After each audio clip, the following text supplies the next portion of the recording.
G'day, it's Adam Franklin here, and today I want to share with you a marketing tip, and it's about email marketing, and specifically how to transition elegantly to a sales conversation.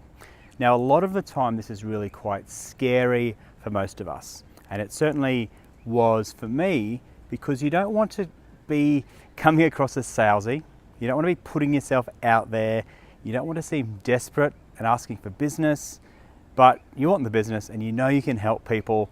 So what's a nice way to do that without being pushy, without being too overtly salesy, but in a way that actually shakes the tree and drums up some business?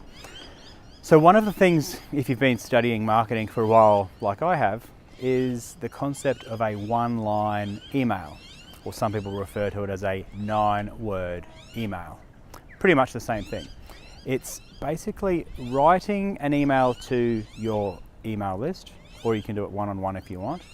Basically asking a question. Would you like to work with me in 2019? Or are you ready to discuss me being your marketing coach? Would you like to grow your pipeline in the next 30 days? These are all examples of one-line emails that I've used in recent months. I tend to send them off every 6 weeks or so. And the idea is to start conversations with people who may be ready to enter into that conversation with you. Now, it's not a hard sell, it's just a question, it's a conversation starter. So that is my email marketing tip to you.